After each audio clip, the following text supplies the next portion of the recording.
The money in your bank account feels solid, real, earned. But here's the uncomfortable truth. Most of the money you use every day was never printed.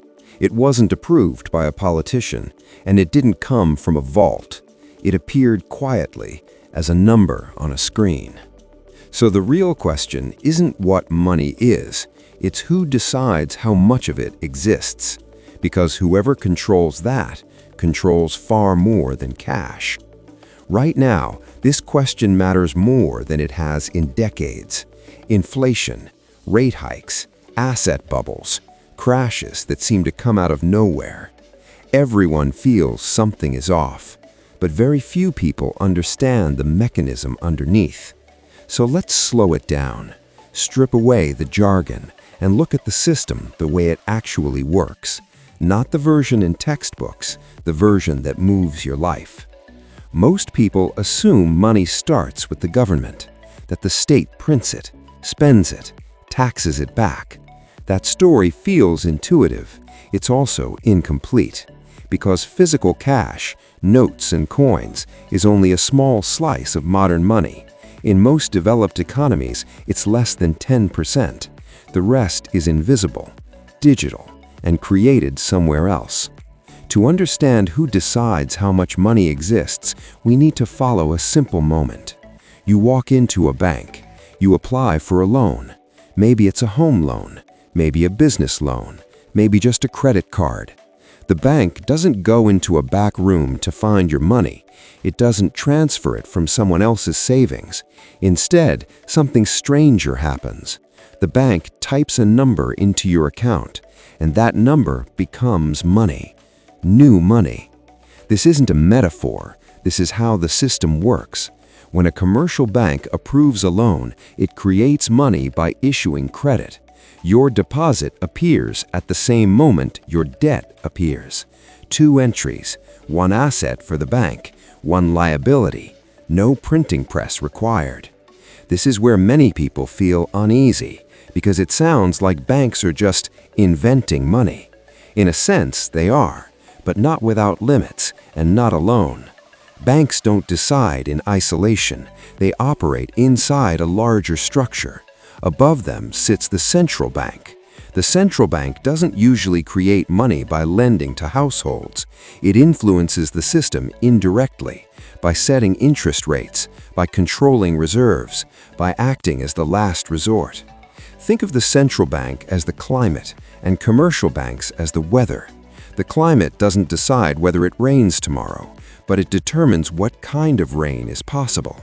When interest rates are low, borrowing feels easy, loans expand, money grows. When rates rise, borrowing slows, money creation tightens. So who decides how much money exists? Not politicians directly, not banks alone, and not the central bank by decree. It's decided by the interaction between borrowers, banks, and central bank policy, which already sounds more fragile than most people expect. Because this means money doesn't appear because society needs it. It appears because someone is willing to take on debt, and a bank is willing to approve it. That's the hidden rule. No debt, no new money. This creates a quiet dependency that rarely gets discussed. Economic growth requires expanding credit. Expanding credit requires confidence. Confidence requires stability, and stability is psychological.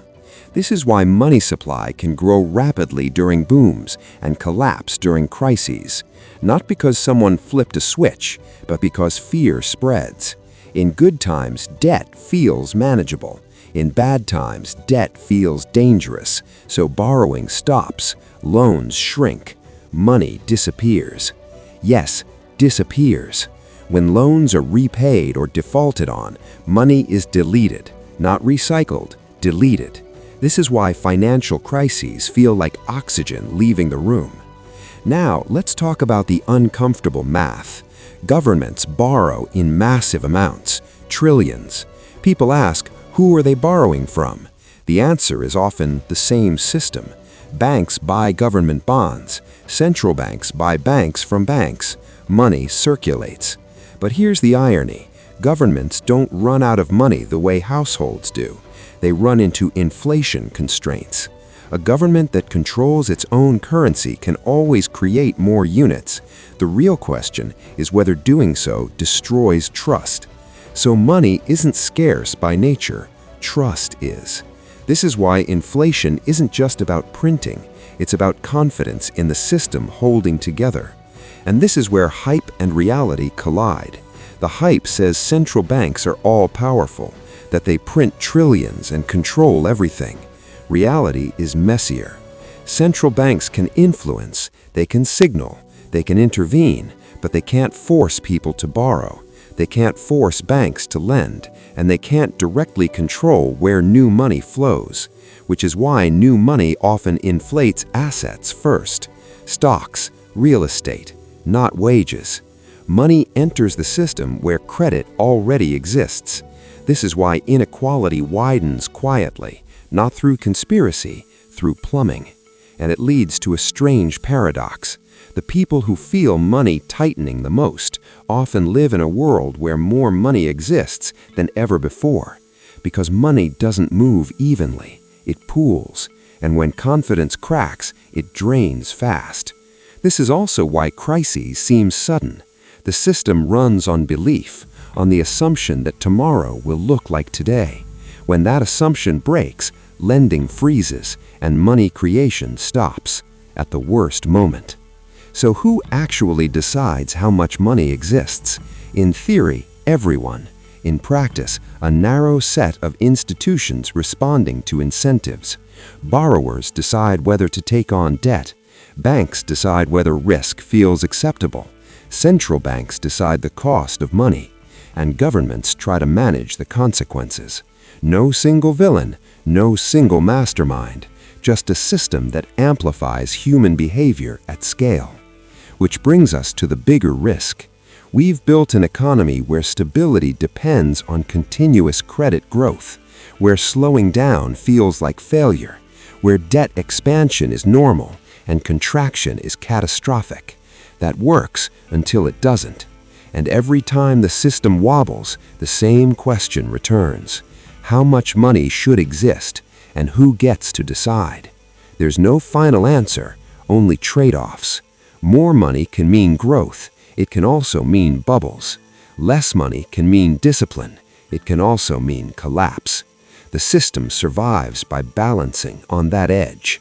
So the next time you hear that money was printed or that the government ran out, remember this. Money isn't a thing. It's a relationship, a promise, backed by trust, expanded by debt, and managed by institutions that don't fully control the outcome. Which leaves us with one uncomfortable thought. If money exists because we believe in it, what happens when that belief starts to crack? That question hasn't been answered yet.